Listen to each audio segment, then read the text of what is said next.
I can't believe it. Here we are. We're back with another episode, maybe the final episode? I think this is the final episode of season 1, the 1946 podcast. The Culture Shift Tour. And who are you? I'm Brent Roberts. And I am Sharon Roggio, and we are your hosts of this first season. I can't believe we're almost done. You love us, you hate us, you're listening to us.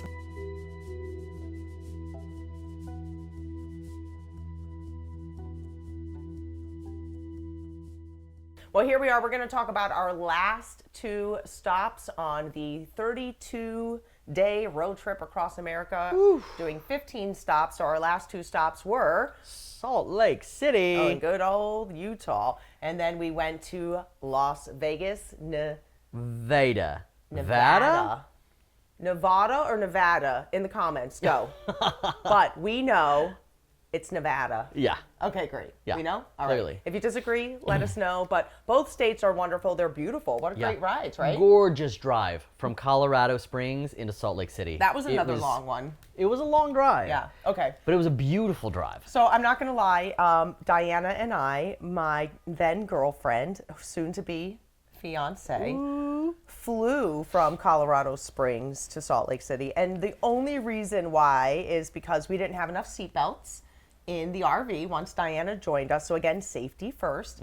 And why was it the 2 of us that got to fly though? I don't know, maybe because I'm the director of the company. So And we needed a break. We needed a break. So Diana and I flew to Salt Lake City. No, we did. It was fine.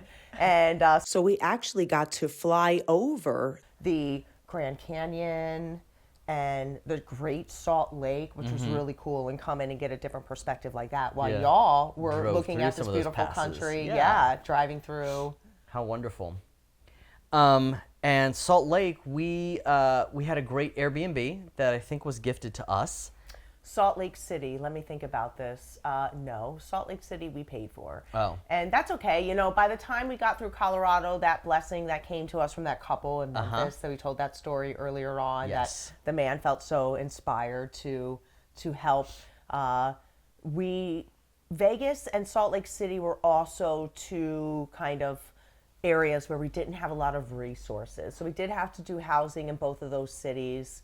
And we ended up getting the Salt Lake City Library, one of the public libraries. There are 12 campuses for the Salt Lake City Public Library, but we got the main campus downtown, which was really cool. What a great building. I mean, we got some great shots of the building, and the arena was really wonderful. And so just getting that space was pretty cool. And then not being in a church was different for us. And actually then the Vegas spot, which you found with Christina, was, go ahead, let's tell us about that space. The Center Las Vegas. Yeah. So 2 non-church spaces for our last 2 events. The which was rad. LGBTQIA Center there in Las Vegas. And we had a very special guest as well join us for our last 2 stops. She drove into Salt Lake City that from would be Reno. And that would be the lovely Kathy Baldock. And if y'all haven't seen the film at this point, why not? We're at the end of podcast season 1.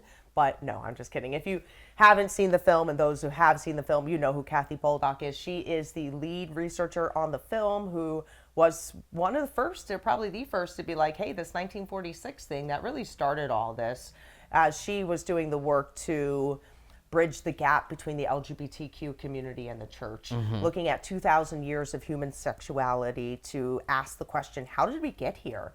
And so she knew it was the 1946 Revised Standard Version that had made this mistake, and started to talk about it. And from there, that's when she met Ed Oxford, who you'll hear in the movie, who they then started working together. But yeah, Kathy got to come and hang with us for a couple days, which for a lot of the crew hadn't met Kathy in person. Now you know Kathy, so you knew what we were getting into. Oh, yeah. And you and Kathy go way back. We do. Yeah. Like my first time I think meeting Kathy was at a gaychristian.net event, which is now Cute Christian, I think. And she was just like the queen bee for all the gays at this event, and we went out to a gay bar dancing and just talking late into the night with her about so many things. Yeah. Queer faith. And then I went to one of her first full presentations where she does the banners on the wall. Totally. In 2016, which I think Wow. Ed was at that event. Oh, wow, okay. So- That's an early event. Yeah. Kathy and I go way back, me and that sweetheart. Yeah, and if you haven't been to a Kathy Baldock conference, but Brent is talking about is she puts up on the wall this visual display of the years in history that she's referring to. So we have a timeline as she's going through. And so that's kind of one of the things we wanted to do in the film is show that timeline. And so you'll notice the graphics at the bottom of our film where they come up. That's why we chose that design there. So it's kind of like, oh, here's our place in history right now, you know. So taking a little bit of what she does. That's one of my favorite parts of the film, is how it traces back and forth through where we're talking and where things landed in history, and how Kathy, when she does that demonstration, it covers politics, it covers religion, it covers science and medicine and psychology. Absolutely. So many factors that were affected all of the by important this interpretation and things social happening. Studies. Yep, exactly. It's great. And she also, I think there's 2 YouTube videos she had. Both are like 2.5 hours long. Oh, they're 3.5. Okay, so it's a deep dive. But It's if a that's binge you, watch. if Yes. you want the thorough research and want to They watch are that, linked on our website. yes, Absolutely. yeah. So we get to join Kathy and a bunch of people that actually came over to our house to share their stories with us. Before we talk about that, but canyonwalkerconnections.com is where you can find Kathy. At canyonwalkerconnections.com is where you can find a little bit more about Kathy, not just on our website. And her book called Walking the Bridgeless Canyon is like so thick. And really well footnoted. Incredible research. Repairing the breach between the LGBTQ community and the church. So it's wonderful. And then, her Spitfire was in the house for those couple days. And then we had some other guests join us, but that was in Vegas. Let's focus on Salt Lake City first, our first stop. Had a cute patoots little couple come over. Lindsey and Sarah. Oh yeah. They came over and shared. They're both little bunnies of just like energy, the joy. Well, they're both athletes, and yes, they are ripped. like they're. Yeah, I immediately had to go to the gym because I'm like, holy crap, I they definitely are need so to buff. step up my game. I'm like, there is not. I mean, every muscle is defined on both of their bodies. It's impressive. They both have, grew up in sports, and now they both coach. I think on very impressive high levels. Yes. They're great examples to the teams that they coach and all the youth that look up to them.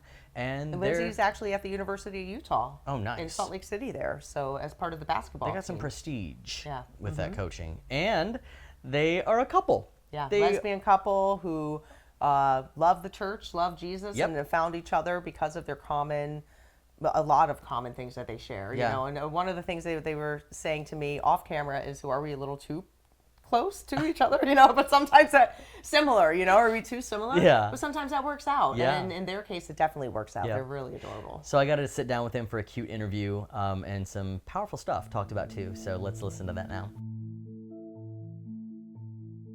How did I grow up?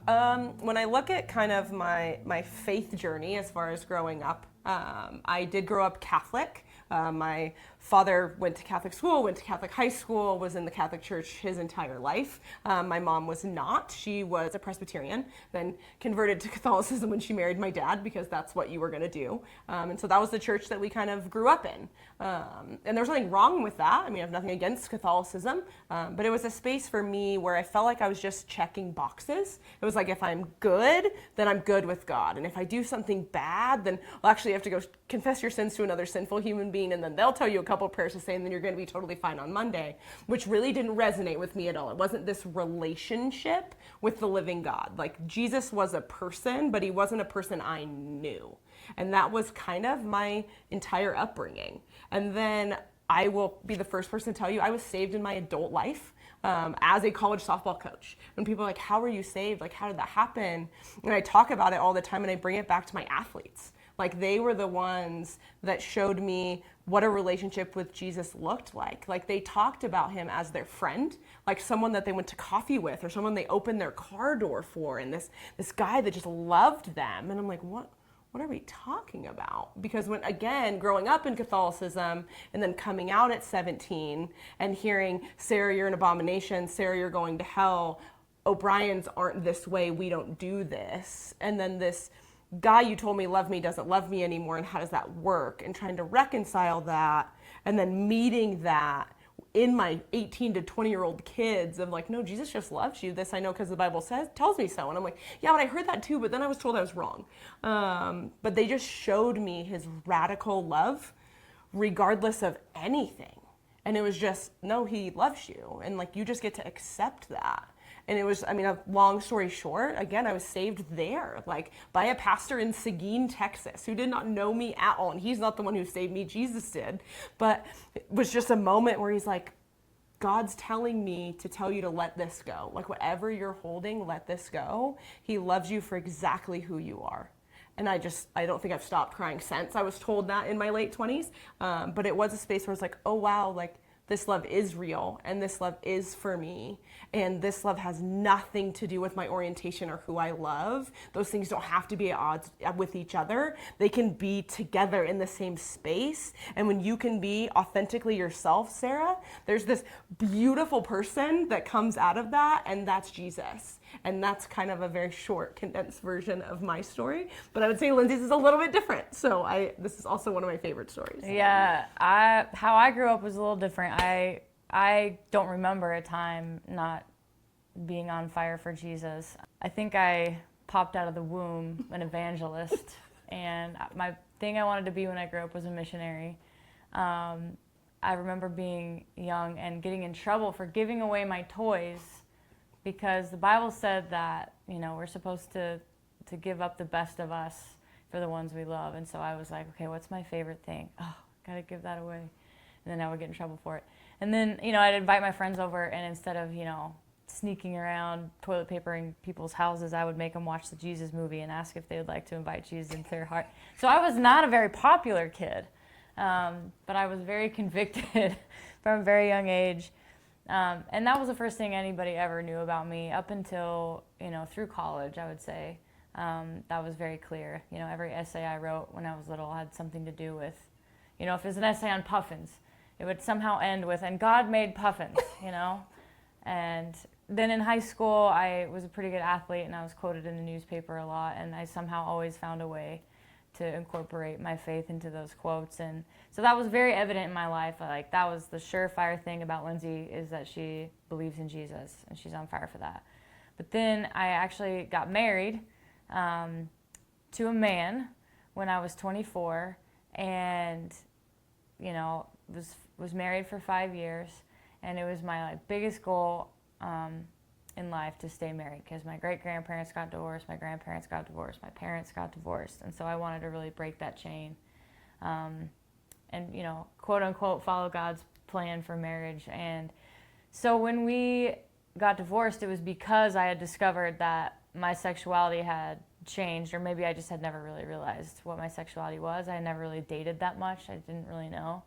And that process of figuring out that I was gay was terrifying, and mostly because I felt like it just swept my faith out from underneath me, which I now don't believe is true, but at the time, it was like that was the one sure thing that I always had and that everyone knew about me, and now that might be gone. And that was a terrifying feeling, to just be kind of floating with no identity there. And so that was the only time in my life when I kind of stepped away from church for a while. I felt very hypocritical sitting there. I felt like I was lying because people didn't really know.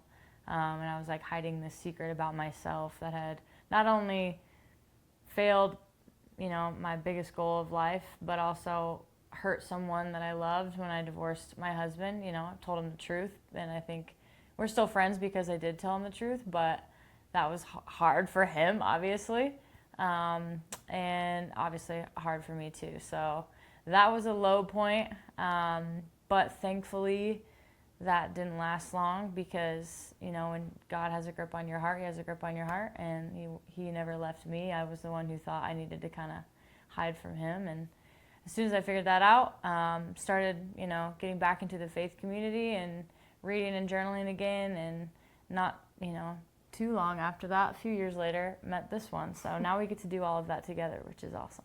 Coming out saved me because I think I made a huge list. I remember this. I made a huge list of indicators of Lindsey's authenticity, and wrote down everything that you should be able to observe if you followed me around on a day-to-day basis, if I'm being my own authentic self. And I realized that I was exhibiting none of them. So if you hide one thing about yourself, you're probably hiding a lot of things. And when you dim your own light, it just stops shining in every room. It just doesn't shine anywhere. And so as soon as I committed to being the most authentic version of myself I possibly could be. I actually knew this. I remember telling my therapist, as soon as I just stop hiding myself and I'm honest about who I am, my life's gonna blow up in a really positive way. And that's exactly what happened. I, was able to chase my career goals and, ended up here, which is my dream job. Met the dream girl. And basically things just started falling into place, but it took a really huge chunk of courage to make that leap. But it definitely did save me, because I don't want to think about where I'd be or how I'd feel or what I'd be doing if I had never had done that. Yeah, I don't know if I would say that coming out saved me. I think coming out was a space where I was going to be authentically me, but I don't necessarily know if I felt like it saved me. And let's be very clear, I was ousted by my mother. I never actually came out. My mom found a journal where I was writing and then was like, we need to talk about this. This isn't what we're doing. No, we need to address this. It was about a 5-year period of just a really dark time between our family. So me finding me was losing the 3 most important people in my life, which was my mom and my dad and my brother. But that's where I know that God's real, because he showed up in those moments. And I'm not saying that it was blink of an eye and it was better, or it was only terrible for a week and then it was fine. It was genuinely hell on earth for at least 5 years. But now when I can look back on that, my parents are my best friends. My brother is my best friend. And the only way we get there is if God's in the middle of that. So he saved us. He didn't necessarily save me. Go ahead. Honestly, living out our love in Salt Lake City, now being here, is pretty easy, which is not what I anticipated when I moved. So as we discussed earlier, Lindsey lives in Salt Lake. What are your stipulations of Salt Lake City? Everybody's Mormon, it's a red state, and they're probably not gonna like you. I'm like, okay, that sounds fun. Well, I also lived in Texas, I lived in Montana. That's kind of a theme to the places that I've lived, minus Washington State, but I did live on the east side, so it's red, and it's conservative, and it's all those things as well. So it's okay, I can do this. I've been living in these types of places my whole life. And I remember one of the first times I came to visit Lynn's, we actually went to a brewery, our favorite brewery now, and there's a rainbow flag in the window. And I'm like, okay, that's different. Didn't really anticipate that.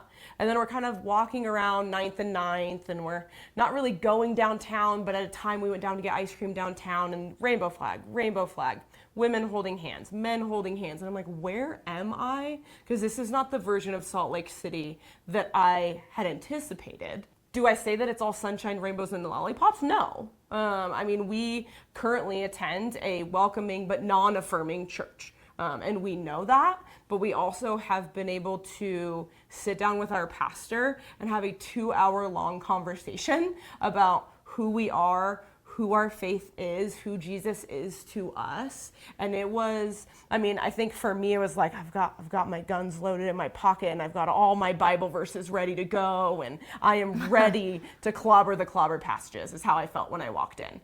But he was so caring, and he listened so intently, and it was this space where we weren't going to agree on the affirming side of that, but we could sit at a table and we could have dialogue and we could have conversations, which for us, that was the most important part. We're can we be us? Can we walk into your church holding hands? Can we join a small group? Can we lead a potential small group? And all of those answers were yes. And I don't necessarily think either of us thought they were all gonna be yes. We're maybe we'll get this and we won't get this, or maybe we'll get this, but we won't get this. And we didn't really have to compromise anything. And it was marriage, right? Marriage is between a man and woman. Well, Pastor, I don't need you to marry me. I actually want to get married in the really pretty mountains up here. So I've got somebody to do that. It's actually Lindsey's stepdad. He's amazing. But as far as your church is concerned, this is a place where we can feel comfortable. And specifically to Lindsey's case with her athletes, obviously being in athletics in any way, shape, and form, you are going to encounter more LGBTQ plus people than you do in realistically the secular world. Like they're just there. That's a part of that population. And we wanted to make sure that we can invite Lindsey's kids to our church and they're not going to hear a message that's going to make them run out the door screaming, because that story, I've heard that story, I've heard that sermon, I'm strong enough to hear it and not run away, but I'm not 18 anymore. And that's really terrifying. But then the other piece that's super unique about kind of our community in Salt Lake City is we're kind of the weird Christians. Like, our friends aren't really in the church. There's a handful of them that are, and we will go to church with them. But there's a whole other part of that where they're like, yeah, no, like the church has hurt me in ways that I can't even begin to describe to you if you don't have 2 hours to hear it. And like, we're not ready for that. And it's like, oh, this is different. This is very different than what we're used to. So that's kind of something we're navigating right now, is now we're the weird Christians and we're the lesbians. And it's like, we don't fit, we fit, we don't fit. How do we do it? Right now, how it feels to be myself in my own state is maybe ignorantly optimistic right now for me. I think I've finally tasted the freedom of what it feels like to be myself, and the thought of having that taken away or diminished is terrifying, and it's sickening, because I've told people, well, I mean, I remember having a conversation with a pastor at a church in Arkansas, actually. I was trying to try out for the worship team, and they told me I couldn't because I was honest on a survey and said I was gay. And so I met with the pastor, and she was telling me all the ways, interestingly enough, was telling me all the ways that would make it wrong for me to be up there on stage leading people in worship, because I was basically leading people astray. And I basically just told her, like, here's the truest, most honest, most authentic version of myself sitting before you right now. You couldn't tell me anything that would convince me that I should go back to the hidden, small, terrified version of of myself that I used to be when I was trying to convince myself I should be straight. That wasn't a productive version of myself. That wasn't a God-glorifying version of myself. And I didn't have people coming to me asking me questions about faith then. Now, when I live here in Salt Lake City and I am open about who I am, we have a lot of friends who used to be in the Mormon church, for example, who have just been totally turned away from God, from church, from everything like that. But yet they know we go to church and we're talking about this man named Jesus all the time. And so they ask us questions. And, you know, I think they would come and sit with us and have those conversations. So in terms of where we're headed in Utah and our country, I am just going to remain hopeful. I won't change. So even if legislation says I need to change, I at least have the luxury of not wearing my sexuality, you know, visibly on me. But I'm also not going to choose to hide it. And so that might put me in some really, really uncomfortable situations, but people all across history have done that. And I think, you know, I love the quote, I'm a runner, so it's a Steve Prefontaine quote, but to give anything less than your best is to sacrifice the gift. But I also think to give anything less than yourself is to sacrifice the gift that so many people before me have given in being courageous and standing up for what they believe in and who they are. So for me, and maybe this is naive to think, but you know, I'm going to choose to do the courageous thing, not the comfortable thing, and just continue in this trend of being us, knowing that we could get in trouble for that at some point in our lives. Well, I think this is a perfect example of what we talked with our pastor about, what he asked us to define affirming, because when we were asking him, you know, do you affirm, you know, a gay Christian? And he asked, well, what do you mean by affirming? And what I said was, basically, I want you to know that my relationship with God is just as valid as your relationship with God. That just because I'm gay, it doesn't mean I don't have a relationship with God, and that I'm not led and convicted and guided by the Holy Spirit daily. And you might disagree about some things, just like humans disagree on so many things. But at the end of the day, we are unified in the fact that we are image bearers of God and that He loves us and we love Him. And at the end of the day, that's simply what He called us to do, is love each other well. and lots of other things we attach to that. But he said, by this all men will know that you're my disciples, that you love each other well. Yeah, I think, specifically my father is incredibly conservative. So this is a conversation that we get to have a lot. And at first it was, let me tell you my story and let me tell you my feelings. And this is how I feel. And he's like, honestly, it came down to, I don't care how you feel. Like, this is what the Bible says. And this is what it says, and we're not deviating from that. And so I think when I'm talking to conservative Christians or non-affirming Christians, my first question is, what's your biggest concern? Like, what's your biggest issue? And if we're going to go to one of the passages, I mean, there's 6, there's technically 5. I don't think we can really address Sodom and Gomorrah anymore at this point. And so they're like, well, what about this one? And what about this one? And what about this one? Like, I agree with you. And I'm like, well, what do you mean you agree with me? Like, I agree with you. Well, you can't. You're gay. I'm like, because those passages aren't talking about me. When you hear me and you hear my story and you hear my heart for him, do you hear excessive lust? Do you hear about a power struggle? Do you hear about me as a grown adult trying to have sex with a young person? You don't hear any of those things. But that is what those verses are culturally addressing. So let's really dive into that if you want to. But at the end of the day, this is who I am. God loves me for exactly who I am. I believe that my job on this earth is to love him and love people.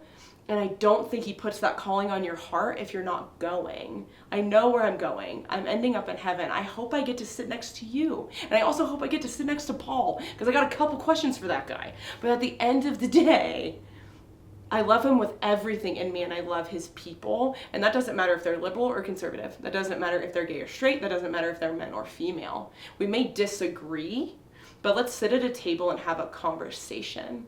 And not a space where one of us has to be right or wrong, but a space where we can come with love and forgiveness and compassion to know that we're all not that far apart. I've never seen 1946, so I'm really excited to see it. I know.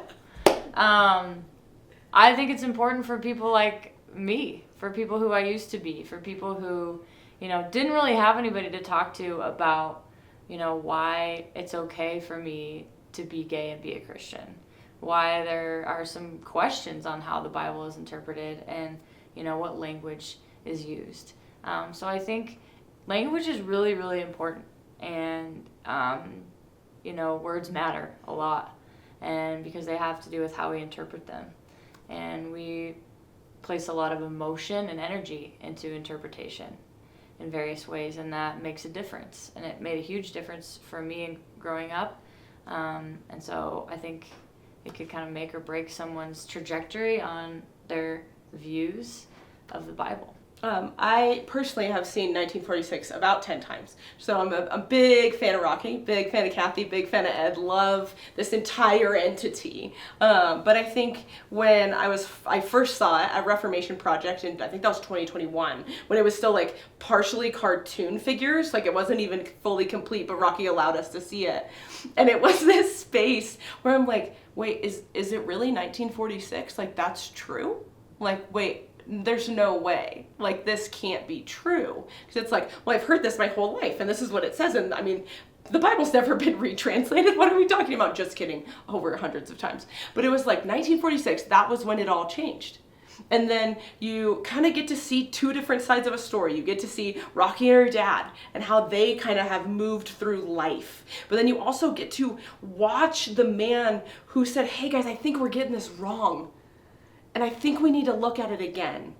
And that's a lot of us who are trying to have the same conversation right now, whether that's in our families or in our friend groups or just reaching across the aisle, either from the church or politically or whatever that is. Guys, what if we maybe, just maybe, got it wrong? And if we did, what are the ramifications of our actions? And I think this documentary does a phenomenal job at addressing that. But I just remember the first time I saw, like, 1946, there's no way it was that soon. And then I was like, oh wow, it was. So I'm very excited for Lindsey to see it. We're bringing a whole group of friends to come as well. I'm like, guys, I got 8 tickets. We're filling them. Let's go. But for me, I don't think I could see it enough, because I think it's a story that matters, and it is a mistranslation that shifted our culture. That is what it is. And I think it's important, whether you are liberal, conservative, gay or straight, politically divided or not, it's something we need to see. And you don't have to agree with me, but at least be willing to watch and listen.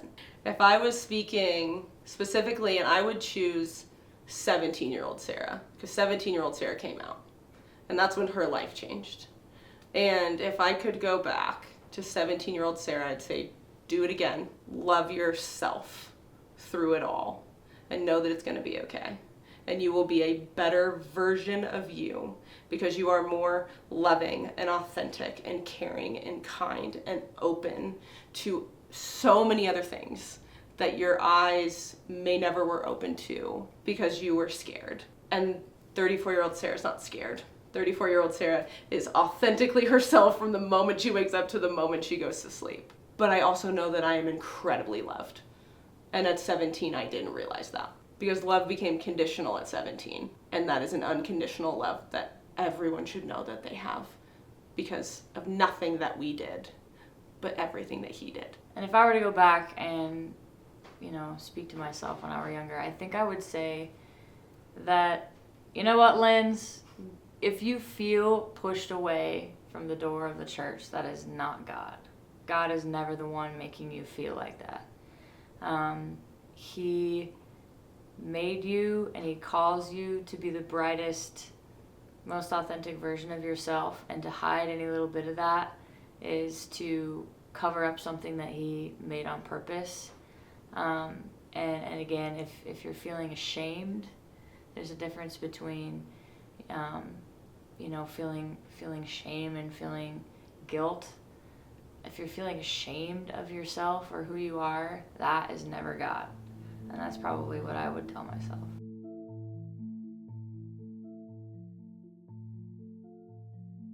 Actually, I met Sarah for the first time at the Reformation Project, which is Matthew Vine's organization, right? God and the Gay Christian is the book that Matthew wrote. So good. And so I've met Sarah a couple times at the various different conferences throughout the years, and never, she just moved to Salt Lake City not too long ago to be with Lindsey and to be in that relationship. But so I didn't even really know she was living in Salt Lake City. She sent me a DM, cool. as this always happens. Yeah.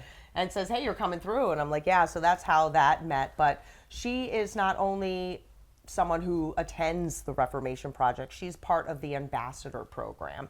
And the Ambassador Program works to be equipped to inform their local communities, their local churches, their local church leaders, family members, whomever it might be that they're influencing around them, about these things that we're talking about, the misinformation about the Bible, how the Bible has been weaponized, and showcasing why being LGBTQIA+ is not against, or how it would be in alignment with the Bible. Yeah. And so that's kind of what an ambassador would do for the Reformation Project. So you can learn a little bit more about the Reformation Project and their ambassador program here, but that's how we got connected. So she actually goes way back with Kathy Baldock too. So we got to have dinner together, and she was so excited that Kathy was in town. Yeah. But there was another great person that was in town. You were pretty excited about this one. And you got to meet him for the first time. What did you think? He as well has some stacked muscles, number one, but his brain is the biggest muscle. Like that. Everyone in Salt Lake City works out. They must. It must. Well, so we got to meet the one and only. If y'all are into the Deconstruction platform and learning about misinformation and disinformation about the Bible, you will know this person as the data over dogma that personality, and the one and only Dan McClellan, a scholar of the Bible and religion, as he often announces at the beginning of his interviews, and works to dismantle, as I was saying, this misinformation and disinformation, and breaks down different verses. It's fascinating stuff. So I've been following Dan for a really long time. And in our interview, he shares why all this like data and head stuff is so important in heart stuff. So check out this clip. I am in Salt Lake County, Utah, and I work as a public scholar of the Bible and religion. I produce content for social media. I have a podcast. I'm going to be releasing a trade book next year, but I focus on trying to increase public access to the academic study of the Bible and religion, and then combating the spread of misinformation about the Bible and religion, as well as the academic study of both. So I spent a lot of time arguing about the Bible on the internet, which is a weird way to make a living. Very fun too, yeah. Yeah, the whole reason that I'm on TikTok is to, again, combat the spread of misinformation about the Bible and religion, and then try to increase public access, or I used to say democratize access to the academic study of the Bible and religion. How did I get started on TikTok and why? I wasn't on TikTok, but during the pandemic, I started to see a lot of folks sharing video clips from TikTok on Instagram and Facebook and Twitter, and I thought it was just for disrupting Republican presidential campaigns from Korea and stuff like that, but there were some videos that were touching on my academic specializations, talking about the Bible and religion, and I thought, oh, I might as well go see what's going on over there. And I lurked for a while, didn't create an account, just watched videos and saw there was a lot of content that was about the Bible and religion, and I kind of was like, who's in charge over here? What's going on? And I didn't see any credentialed experts who were there to try to curate call balls and strikes and things like that. And I thought, oh, well, I'm stuck at home all day, every day. This might be a good opportunity to try to influence this discourse a little bit, provide a little expertise where there are people claiming expertise on all sides, but frequently just representing different dogmatic positions. And so I tried to set myself up as not batting for any team, but just there, like I said, to call balls and strikes. What's the number one question I get from people on TikTok? There are a handful that I think I generally can count on seeing every day. One is, what's the best Bible translation to use? There are a lot of hot button issues that people want to know about as well, having to do with whether or not the Bible condemns homosexuality, whether or not I get questions about whether or not people are going to spend an eternity in hell if they don't believe in Jesus, or if they do this, that, or the other thing that their parents told them not to do when they were 8 years old or something like that. And I get a lot of questions about historicity, how much of the Bible is actually historical versus mythology or propaganda or things like that. What kind of topics get the most traction? That would definitely be topics that are relevant to public discourse today, whatever's going on, whether it is about LGBTQIA issues, whether it is about political issues primarily having to do with reproductive rights, with racism, with Christian nationalism, with immigration. Anytime I make a video on those, I know there's going to be a lot of attention and a lot of anger as well from people on the different sides of those questions. Why do I do this? I do this because I've been trying for a long time to find a way to leverage my expertise to try to make the world a better place. And because I think that a better understanding of how religion works, where the Bible came from, how the Bible works, can help make the world a better place. Because for a long time, people have been leveraging frameworks and institutions related to the Bible and religion to structure power and values and boundaries in ways that often harm marginalized and minoritized and oppressed communities. And I want to try to mitigate that harm to the degree I'm able. And I think I've always been concerned for that kind of thing, but I think the turning point for me was in 2016 when we had one of the most bizarre election seasons that I certainly have ever lived through. But my daughter, who was 7 at the time, came up to me one day and she said, "Daddy, what sports are girls allowed to play?"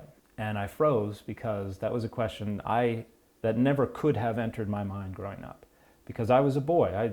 No one ever told me I was prevented or precluded from playing any sports whatsoever. I never wondered that. But not only had my 7-year-old discerned that the fact that she was a girl was going to put restrictions on her access to power and resources, but she had come to accept it and just wanted to know where those boundaries were. And it made me cry, and I realized this is not the kind of world that I want my 3 daughters to grow up in. I was seeing someone who was proud of getting away with sexually assaulting women, someone who recognized that they could do it with impunity, being championed and being elected president of the United States.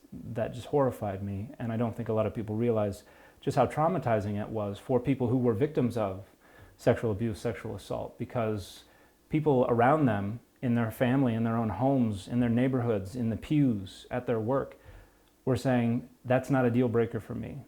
I'm okay with that. And for a lot of people, that re-traumatized them.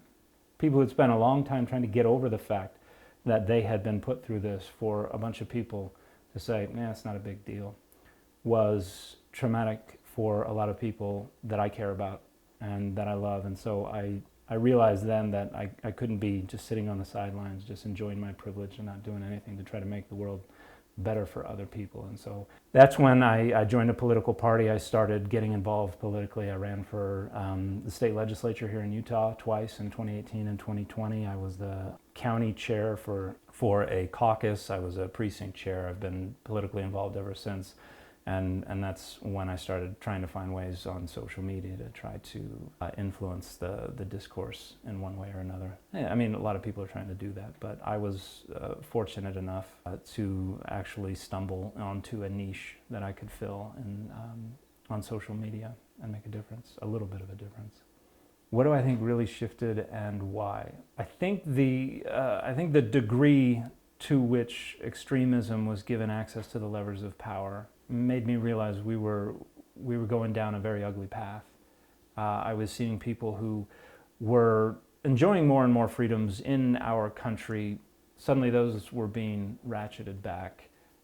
There were people around me that I knew, that I cared about, that I loved, that were being hurt by a lot of this. Not just the fact that there was a person who has now been adjudicated a rapist that they were putting into the most powerful position on earth, but also just rights were being taken away, people's access to power and resources restricted. And I think as I was growing older and as I was now shifting my attention to trying to help my 3 children find a place in the world, for me at least, I just realized that there was a lot of work to do, and I couldn't just sit back and be comfortable with the fact that I had plenty of access to power and resources. But I think this shift has been going on since the 1970s. There's been a push for the development of a religious right to try to galvanize the silent majority ever since the 70s. Folks like Paul Weyrich and Jerry Falwell and others undertook a very conscious and intentional campaign to try to gin up certain outrage as an identity marker for evangelicals, to try to get the silent majority to care about politics. And I think ever since then, this snowball has started rolling, and it's just gained so much momentum and so much mass now that we had the Tea Party back in, over a decade ago, and now we have. I think this is the outcome of shifting the focus within conservative evangelical religion from doing our part to change the world to, no, we're going to try to grab the levers of power and we're going to force our will upon the U.S. And it's happening in other parts of the world as well. What do I think are the truest dangers of this snowball of Christian nationalism? I think restricting rights around white, cis-hetero, primarily male Christian identities.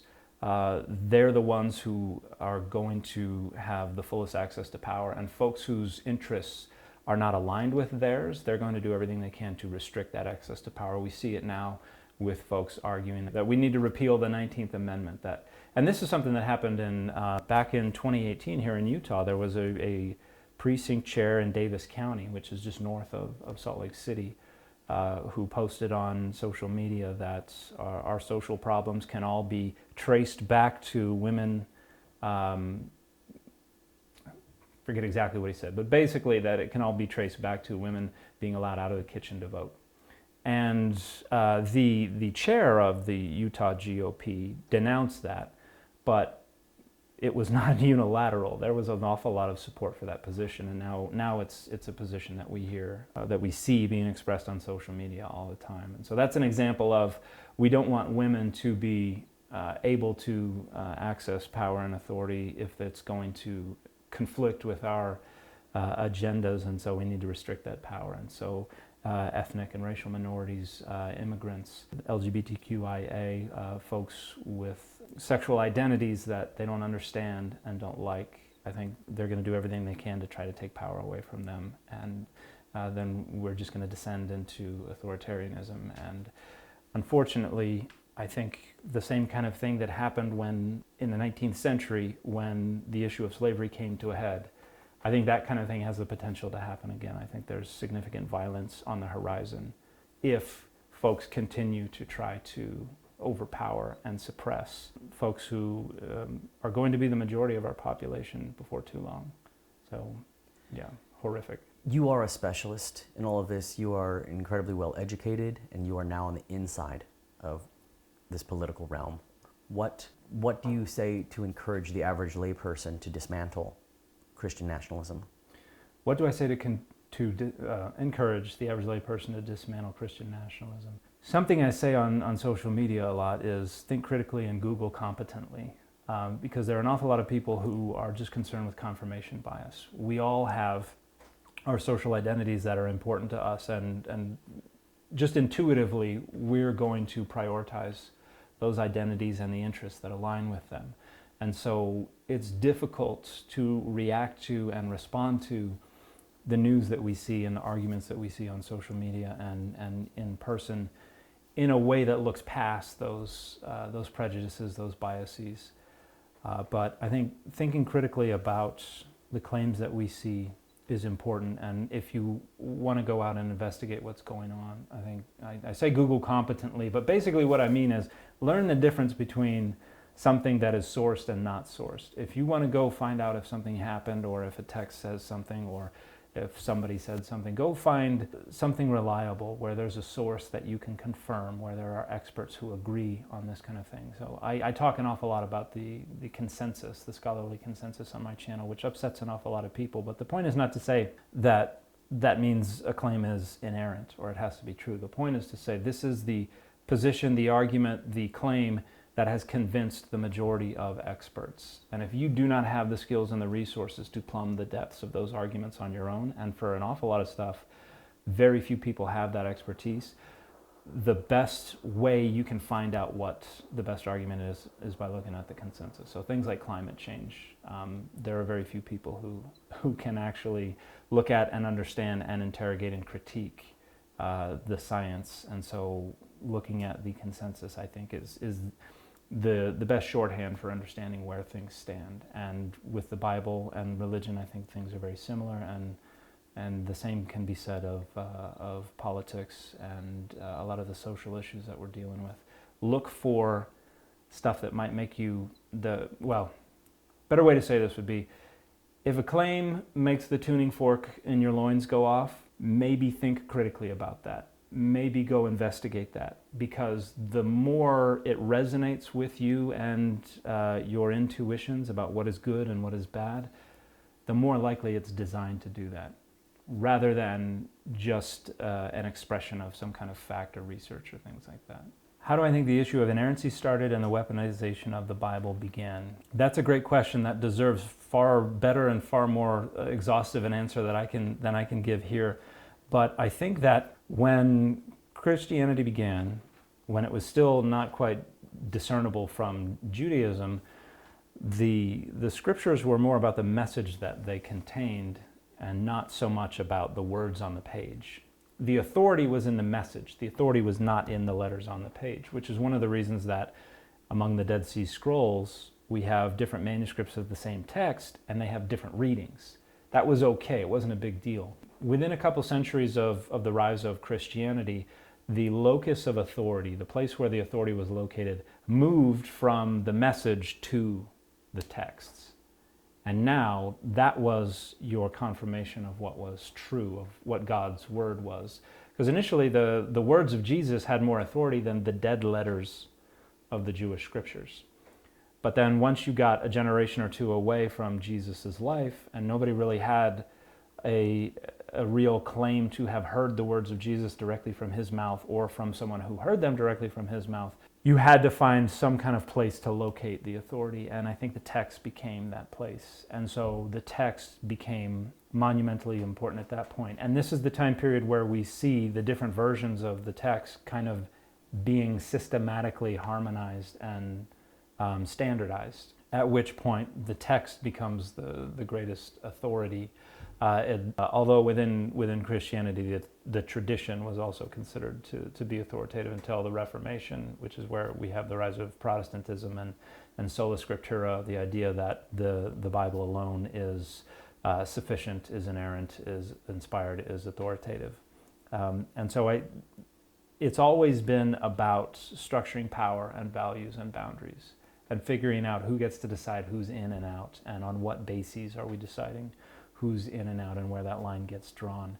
And unfortunately, that goes hand in hand with the weaponization, because for those who are out, you need something to enforce their being out. And so the text becomes that. And until the Reformation, they also had all of the secular authorities, which were considered the law enforcement of the church. So there wasn't really a distinction between religion and secular until the Reformation. That is what gave rise to the notion of religious versus secular. And then, today it's been, and I'm getting into far too complex, nuanced a discussion, but I think as soon as the authority became located in the text, that planted the seeds. And ever since then, people have been leveraging the Bible as a weapon, as well as a means of structuring power and values. And the folks who don't align with whatever agenda the people who wield that tool are going to be on the business end, and frequently are going to be hurt.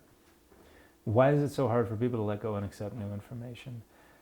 I think the main reason it's hard for a lot of people is because this opposition to homosexuality, to LGBTQIA identities and sexual orientations, has been so deeply embedded within Christianity as an identity marker, as one of those means of identifying who's in and who's out.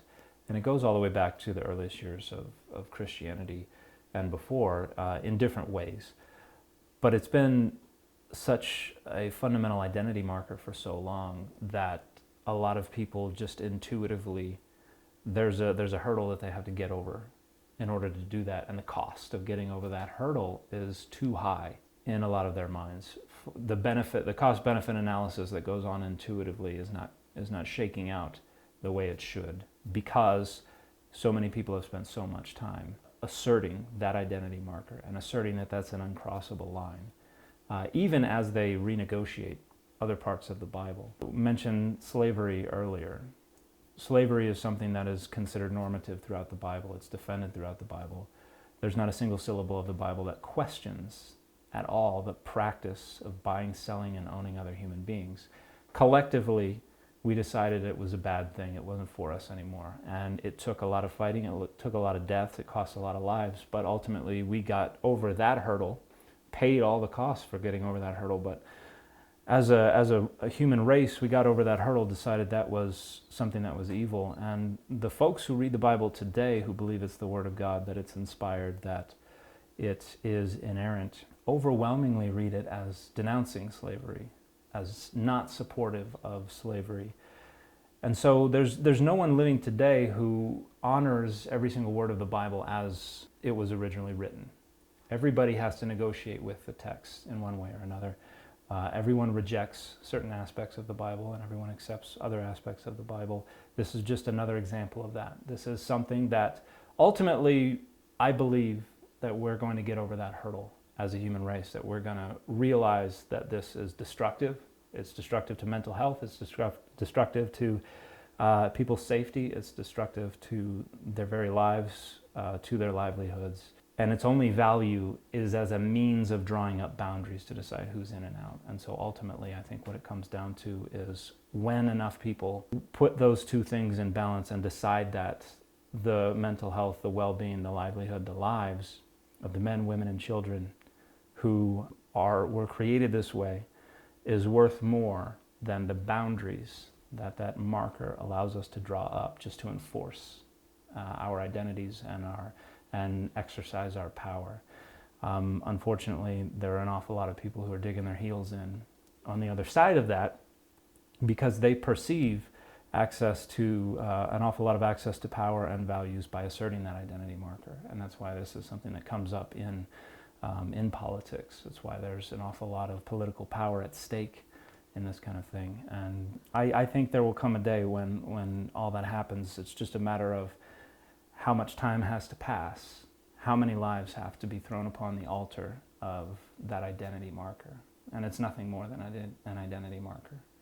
And that's the most horrific part of all of it, I think, that It's just there as an institutional tool and doesn't serve any other purpose. How did Christianity begin to politicize those issues in ways that affected us personally and daily?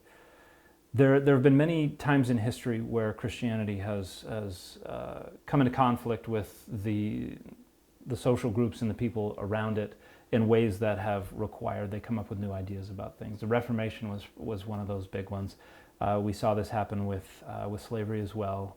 Evolution is still an ongoing one in a lot of ways, but when it comes to Christianity and political power, and particularly in the United States, I think in the late 60s and early 70s we see a shift, as I mentioned earlier, away from understanding the church as distinct from and distant from political power. There were an awful lot of folks, an awful lot of Christians in the early 20th century who argued that political power was anathema to a good Christian life. You didn't care about it, and it was idolatry to try to chase after political power. And then because of, I think personally, Brown v. Board of Education, the civil rights movement, there were an awful lot of folks within Christianity from a conservative worldview who saw desegregation and things like this as threatening their worldview and their livelihoods. I think they decided they needed to push back. And I think the case has been made that the folks I mentioned earlier, Jerry Falwell, Paul Weyrich, these folks who put together this program to try to gin up the religious right, galvanize the silent majority, the concern that catalyzed the whole thing was the fact that they were being forced by the government to desegregate their colleges, like Bob Jones University and others. And a lot of these were set up as segregation academies. Once Brown v. Board of Education was decided, a bunch of private schools started popping up all over the United States, basically so that white parents could keep their children away from black students in school.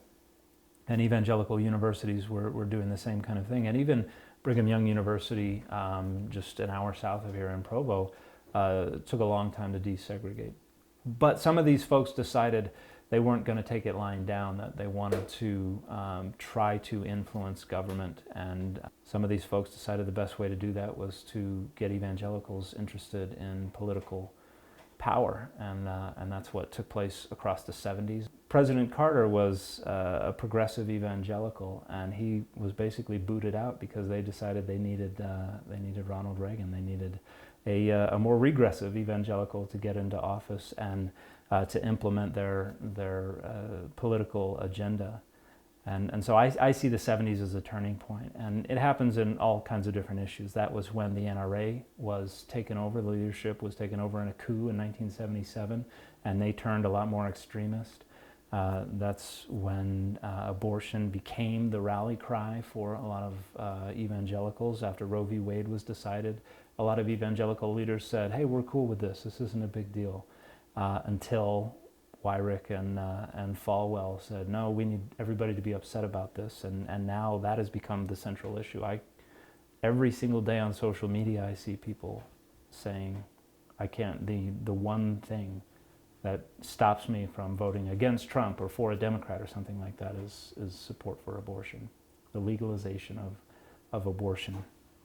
And even now that Trump has recently said that he's going to be a champion of women's reproductive rights, which is disingenuous like everything Trump says.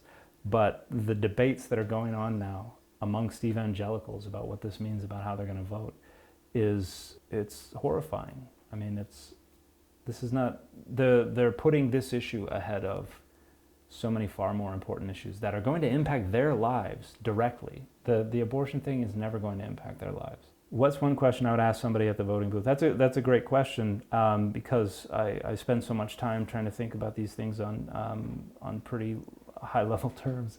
It's hard to distill it down, but I think I would ask them to. There's a lot of research that suggests that people don't let down their defensive walls and think critically about stuff unless they either have very intense personal experiences or they have close personal relationships with folks who feel differently or have significant experiences related to that. And so I think I would ask them to imagine their children coming to them someday and saying, this is who I am, and I couldn't say anything to you for the longest time because You've been so vocal about this. You voted to take away my rights. You voted in a way that made it so that I was forced into certain things or forced out of certain things. And I think a lot of people might be horrified to know that people within the walls of their own home, whom they love, have been hurt by their decisions, but knew that they couldn't even say anything because of how much those positions are motivated by hatred and by a lack of understanding, and they knew there was no way they were going to be able to reason with them. That's a long thing to say to this is not really a question either, but maybe I would say, who in your life do you know that might be hurt by this, the way you're voting? Have I seen deconstruction and reconstruction within Mormonism? Absolutely. It's going on within Mormonism just as much as within evangelicalism and in other traditions. It has a different shape, though, but a lot of the issues are the same. And since the rise of the internet, the one thing that has caused a lot of this is a lot of Latter-day Saints have a lot more access to a lot of historical resources, and so are better understanding the history of the LDS Church, and have felt like they have had a lot of things hidden from them intentionally.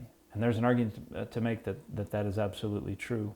And so a lot of people are coming to a much better understanding of what happened 200 years ago when the church was founded, and where the church has been and what it has done, which has caused a crisis of faith for a lot of folks. And so there's a lot of deconstruction that goes on because of greater access to historical resources. And at the same time, there has been a lot of deconstruction that has been taking place because of the actions of the church and its stance in relation to issues like abortion, but particularly issues related to LGBTQIA folks and communities. That has been a big driver of a lot of the deconstruction that I have seen going on. And a lot of Latter-day Saints participate with evangelicals and others in the broader discussion about things like the Bible and broader issues related to religion and the role of religion in society today. So I think there are ways that they are woven into the broader discussion, and other ways that Mormon deconstruction is a little more idiosyncratic and a little more unique.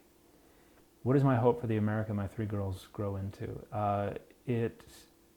My hope is that they grow up in an America where their sex does not prevent them from pursuing any passion that they have, pursuing any relationships that they want, from any jobs that they want, from accessing any power or resources that they want.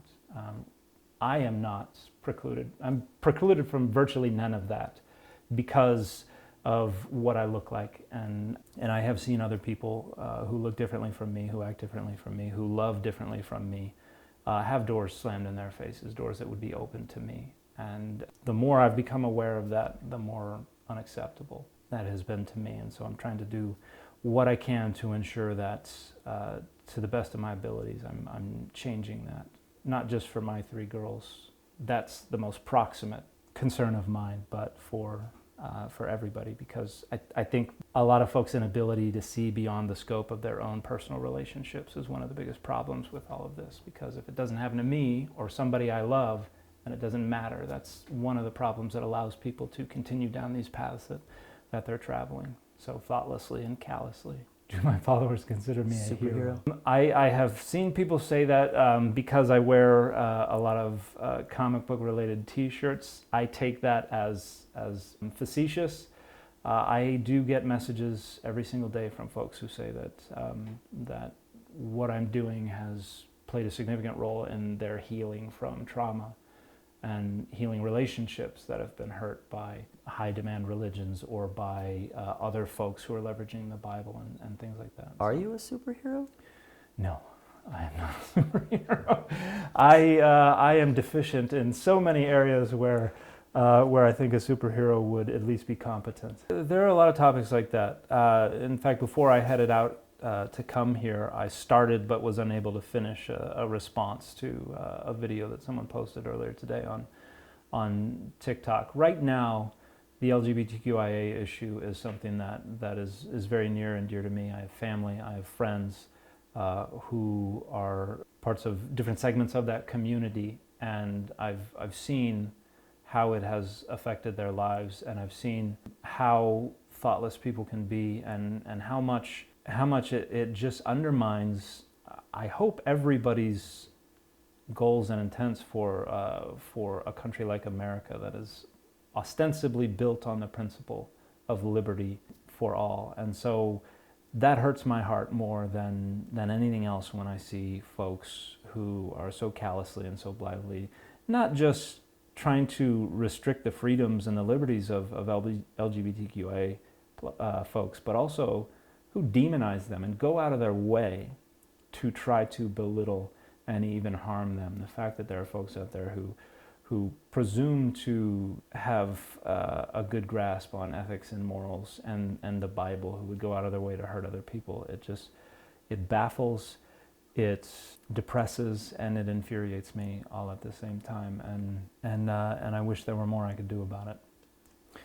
I think someone should watch 1946 so that they can see that this is not a zero-sum game, that there are different positions about this, that the folks who have made this movie are not trying to say there's one right answer and everybody else is wrong, but are trying to say, let's engage in a discussion. Let's talk about this so we can understand everybody better. And I think the video, the fact that it gives space to not just other voices on the side of the LGBTQIA groups and people, but also those opposed to them, I think shows that the creators are serious about trying to open up a dialogue, not to try to win, but because I think there is this value in dialogue and that we can make progress and we can help people come together and find common ground. Even if they still disagree, there can be common ground that can be found that humanizes people, that helps others relate to the people on the other side of this discussion in a way that I think can create those relationships that facilitate overcoming those hurdles and those defensive walls that we've put up. So I think it's a wonderful modeling of the kind of interactions and discussions and relationships that can help us overcome the harm and the hurt that these things are causing. Okay. How does the average Christian take accountability for where we are? That is a complex question. Again, the analysis is would need to be a lot more thorough than I can provide. But I think that everyone who is invested in a lot of the dogmas that are in wider circulation regarding the role of the Bible in not just faith communities, but in broader society today, need to take a good hard look at how they prop up a lot of that discourse, because the three dogmas that I harp on the most are inerrancy, inspiration, and univocality.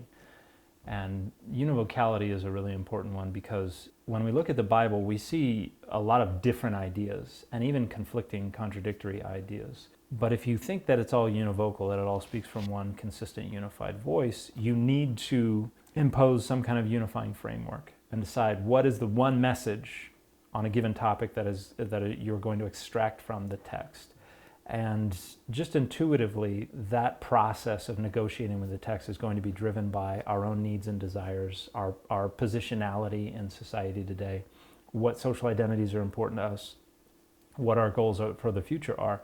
And so unfortunately, a lot of people isolate the very few texts in the Bible that are relevant to the question of LGBTQ communities and identity, and hold that up as the only possible conclusion that can be arrived at within the Bible. And so to the degree that people, I think, support those dogmas, and particularly univocality, but also inerrancy and inspiration, and defend them in public, I think they are accountable for the implications and the outcome of those arguments. I think when I see people who are thoughtfully engaging with the Bible and are taking into account the harm that their engagement causes, I see a much greater willingness to grapple with nuance, to grapple with contradiction, to allow tension to stand, and to look not at the text as the final answer, but the text as a conversation partner, and for greater love, greater justice, greater progress, greater freedom as the final answer, with the text as just a tool in that process. And I think pretty much without exception, once people can get over the univocality of the Bible, the notion that it has to be negotiated with to produce a single answer. If they can get over that, then immediately, oh wow, there are better answers to this issue. There are answers that are helpful to folks in the LGBTQIA communities. I think that weighing of the use of this as an identity marker versus the livelihoods and the lives of affected people is a much easier question to answer. If you can get over the univocality, the inerrancy, the inspiration. Unfortunately, there's a reason that those things have been asserted as the central ideologies of Christianity for so long, because that's what keeps that grip on power and authority. And so, yeah, fundamentally, I think it comes down to power and authority. And so for the everyday Christian in the pew, if their concern is securing and cementing the power and the authority of their particular Christian community or denomination, then the people are always going to lose out. If the everyday Christian in the pew can think of their walk with Jesus, their following God, their Christianity as a means of improving the world and trying to bring everybody around, then I think that becomes less important to them. So I would say, is your Christianity looking forward, trying to grow, or is your Christianity looking backward, trying to protect? And I think that has an awful lot to do with accountability, because the people who are looking backwards and just trying to protect their power are going to be less likely to call out abuse and harm when their compatriots are engaging in that, because to a man, they're engaging it to do the exact same thing, to protect their power. What role do academics have? This is something that academics have been discussing amongst themselves for a long time, because part of the ideal academic approach is to take yourself out of those equations and those questions. But I don't think that's how responsible public scholarship is done these days. I think we need to recognize that lives hang in the balance, and sometimes when it comes to these questions, I think academics need to be making their work more accessible to the public. I think they need to, particularly universities and institutions that facilitate professional development within academics, I think need to make public scholarship, public engagement a lot more central to that professional development. And I think academics need to engage with the public and not be scared of taking sides when it comes to issues that for which lives hang in the balance. And I have heard from some people who say they think I'm going about this the wrong way, doing public scholarship, where mixing advocacy with my public scholarship. That's overwhelmingly in the minority, though. When I go to professional conferences, I hear from the overwhelming majority of people that they need more folks doing this and that they appreciate what I'm doing, and that's one of the things that has made it so easy for me to make the decision to continue doing this for the foreseeable future. What a superhero. He is a superhero. Sorry, Dan. I know you say you don't want to be one, but sometimes we can't help but fall into situations. Yeah. And I know that you're a superhero to a lot of different people and have helped so much. And it's really important. I wish more people would stand up for what they feel is right. Yep. And Someone else we met who is doing that is another filmmaker, Holly Tuckett. Holly Tuckett. Holly Tuckett is one of actually my filmmaker friends. So Holly Tuckett and I are connected through Dan Karslake, who we mentioned, who did For the Bible Tells Me So, An executive For They Know Not What They Do, and a ton of other stuff, right? And the executive producer on the 1946 Mistranslation That Shifted Culture. So Holly did some work on Dan's film For the Bible Tells Me So. And then, so they've just known each other, and I believe that's how Holly and I got connected via social media. And Holly has a film called Church and State, which is about marriage equality in the state of Utah. So that was really exciting to see her come out and support the film. And if you haven't seen that film, I highly recommend it. I mean, that film is gorgeous. The shots in that film are incredible. The cinematography, the production value is stellar. I will tell you this, though. Salt Lake City is a great backdrop, too. Like, there's some beautiful buildings in Salt Lake City. It blew me away. Yeah, like and the so architecture and where it's set. It's pretty they picturesque. took advantage of that for sure. And now here we are in dealing with church and state, and so you can imagine the church buildings and the state buildings in that city. Yeah. And so the cinematography is gorgeous, but the stories in there and the people that they encounter of these real life people who love each other, who just want to get married, and why we deserve the same rights. So I encourage you to check out that film. But there was another filmmaker there too. Did you get to meet Kat? Kat Palmer. I did not, but she has a film festival. So Kat Palmer is now the new programming director of the Queer Utah Film Festival. Oh, rad. And they have a division called the Damn These Heels. That's and right. we played at the Damn These Yes. Heels Film Festival. And so she's a fan of the film, and they came up to me and were like, oh my gosh, I'm so glad to meet you in person and see you here. And your film played at Damn These Heels. And I was like, Damn These Heels, Damn These Heels. So the whole time she's like, so excited to meet you. I'm like trying to put and I'm like, Utah, because we played in so many places. Yeah. I didn't remember that we played in Utah. And so then it was like, oh yeah, okay, oh, Utah. I didn't realize. I'm so excited that our film did have an opportunity during the film festival circuit to play in Utah. And I'll tell you what, we've played well over 50 in our first year, and there were too many to keep up with. We were getting emails, and then I was on the road. There's so much that, a couple things that sometimes do slip through the cracks when you're one person managing a ton of emails, and so many of y'all out there, and I do the best that I can. But it was great to meet her in person, and now I know a little bit more about that film festival. I just want to thank Rocky for doing the brave thing, which was like literally putting yourself out there for the betterment of the community. And I know how hard that is because I've made films myself, and I know that it's a slog.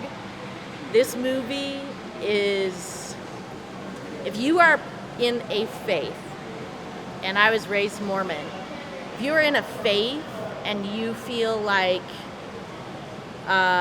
you're queer and your families don't get it, or the people that are in your faith don't get it, and you wonder why you don't fit in, I think that this film gives you proof that you do belong, and proof that you can carry to those folks to hopefully change their mind, or at least start having conversations.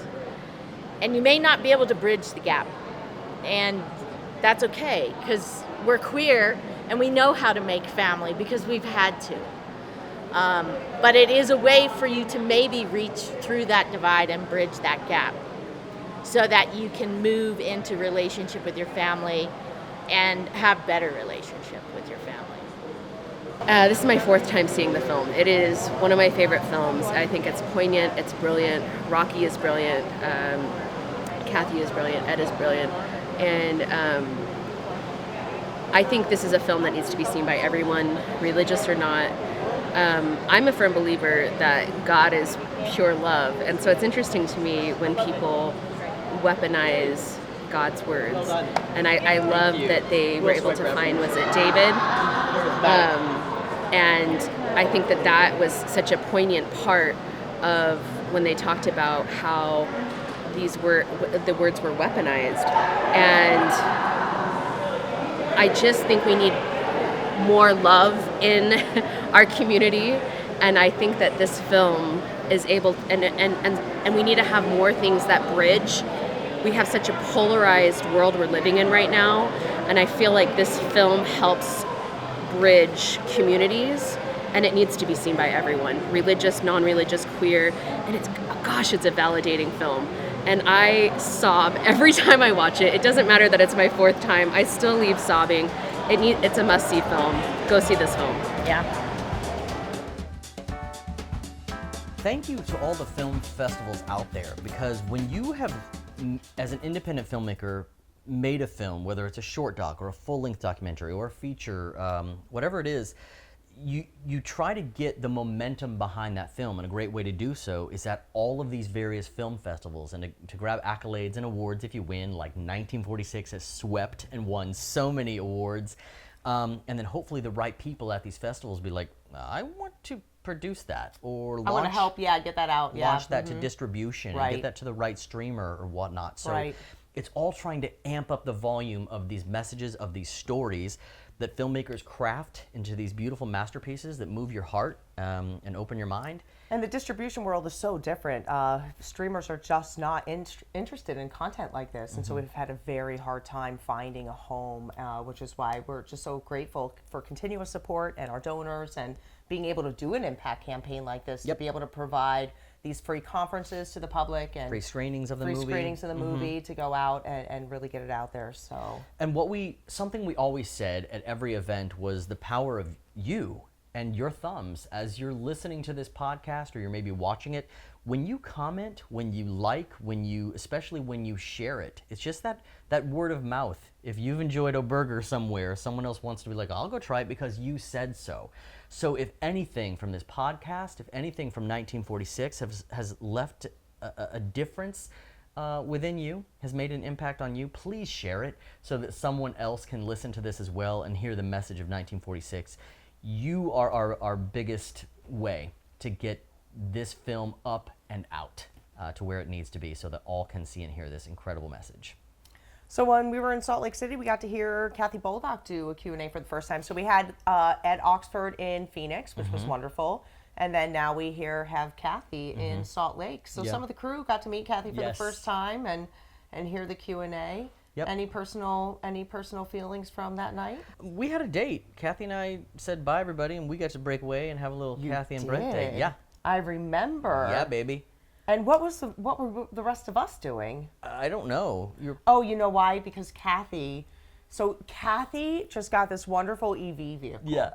She has an electric vehicle and she needed to charge. And the next day, so because of the seatbelt issue in the RV, Diana and I couldn't go in the RV to the last stop, Salt Lake City or Vegas. And so we were going to drive with Kathy Baldock. Yeah. And Kathy wanted to charge up her So our date was charging.